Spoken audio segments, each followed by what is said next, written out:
Good afternoon. This is the news update on Dominion Television, Ibadan. I am Ronke Giwa Onafuwa.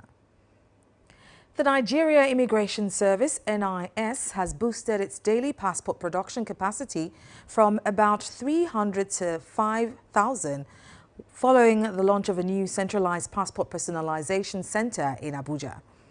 The Minister of Interior, Dr. Olubunmi Tunji-Ojo, who disclosed this during an inspection of the facility at the NIS headquarters, described the move as a major milestone in Nigeria's 62-year history of passport issuance. According to him, the old decentralized system relied on outdated machines that could only produce between 250 and 300 passports daily. The new centralized system, however, now enables NIS to process 4,500 to 5,000 passports daily within just 4 to 5 hours of operation. The federal government has said that it has strategized to further reduce the occurrences of accidents on the roads across the country. The Minister of Transportation, Alhaji Saidu Alkali, stated this when he received a committee to address critical road safety in the country in Abuja. Alkali, who was represented by Alhaji Musa Ibrahim, the director overseeing the Office of the Permanent Secretary in the ministry, said that the aim is to improve safety and security to enhance the nation's integrity. An agritech entrepreneur, Israel Alabi, has suggested that incorporating technology into agriculture could be a key solution to Nigeria's ongoing food insecurity challenges. Speaking in an interview with Dominion News, Alabi emphasized that technological advancement could make farming more accessible, particularly for young Nigerians who are often put off by the labor-intensive nature of traditional agriculture. We need to bring tech into agriculture. Things are changing rapidly. You too don't want to go into agriculture because it is very tedious, it is tiring, it is stressful. But if you bring technology into agriculture, it makes it easier and more interesting to youth. For instance now, if you bring remote farming, we take it as an example. So with remote farms, you don't need to be on the farm 24/7.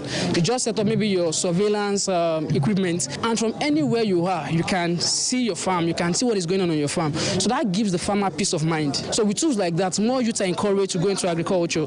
Another thing is city farming. So people are now turning their backyards, their rooftops into farmlands. So you don't even need soil to farm now at this moment. You can just leverage new technologies like that.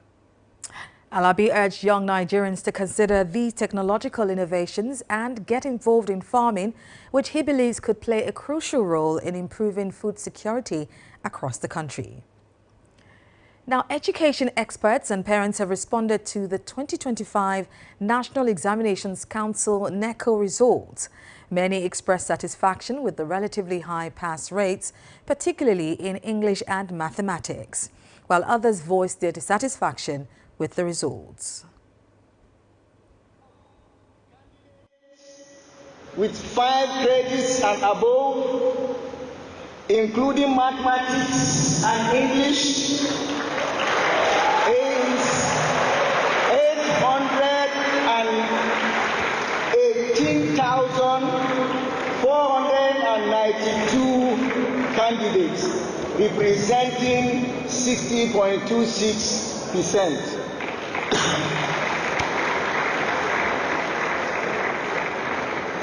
I really congratulate those children that were able to pass, because now English and Maths is compulsory for any admission, so parents lay emphasis on that. So yes, I think that the system, Nigerians are changing. A lot of information is out there. They are mastering the art of interpretation. Comprehension is going on. When you ask questions, people can comprehend and relate. So it's the way to go. I like it and I appreciate it. It's a welcome development that at least Nigeria, we are gradually, improving, in our education sector. Since the coming on board of President Bola Ahmed Tinubu, and subsequent deployment of Dr. Tunji Alausa to the Ministry of Education, to the Federal Ministry of Education, many things have changed in our education sector. From going from the usual of ASU, ensuring that our students no longer sit at home, to the usual of introduction of some vital subjects back into our school curriculum. And now we're having upgrades, or we're having improved results in the National Examination Council, NECO. 65%, is not bad, but it can get better. For me, the examination result released both by WAEC and NECO generally is not encouraging. Now, the children of nowadays, I think they have been used to social media, use of phone. They don't want to be reading again. Then the government also need to be blamed. Most of the schools that we have today now, we have private schools that have no qualified teachers. Stakeholders urged the government at all levels to address issues related to examination malpractice, improve funding for schools, and enhance support for students with special needs through more robust policies.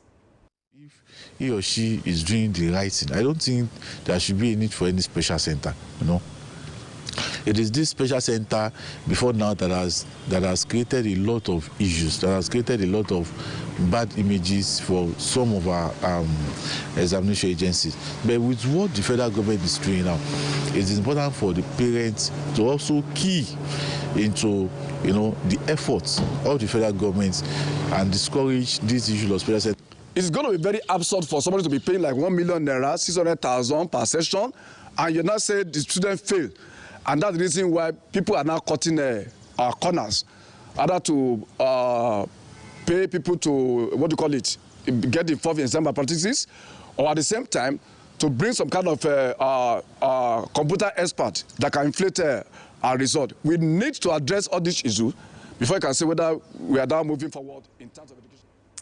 The 2025 results highlight the strengthening of Nigeria's educational system, with a majority of students meeting or exceeding the 5-credit threshold.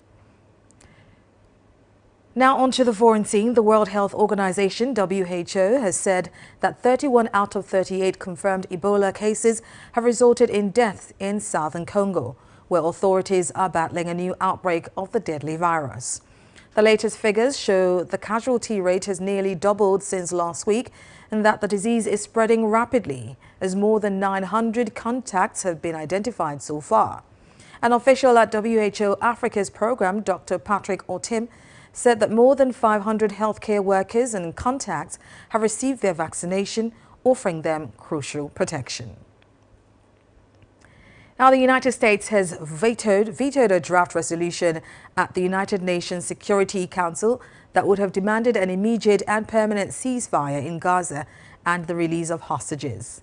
U.S. Deputy Middle East Envoy Morgan Ortagus said that the text did not go far enough in condemning Hamas or recognizing Israel's right to defend itself. All 14 other members of the Security Council voted in favor of the draft resolution, which described the humanitarian situation in Gaza as catastrophic, also calling on Israel to lift all aid restrictions. And meanwhile, Israel has shut the sole gateway between the Israeli-occupied West Bank and Jordan, a day after a driver bringing humanitarian aid from Jordan for Gaza opened fire and killed 2 Israeli military personnel there.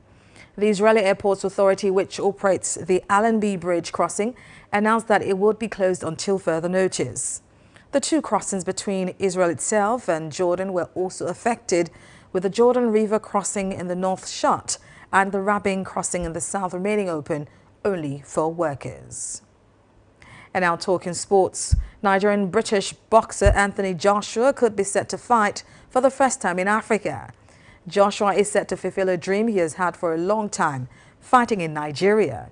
Promoter Ezekiel Adamu has revealed that plans are underway to stage the bout in early 2026. According to Adamu, the fight will take place at the 50,000 capacity Abuja Stadium, with plans for an all-African contest.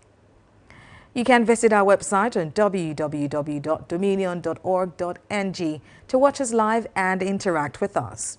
You can also follow us across our social media platforms on Facebook, Instagram, TikTok, YouTube and LinkedIn at Dominion Broadcast, and on X at Dominion Cast.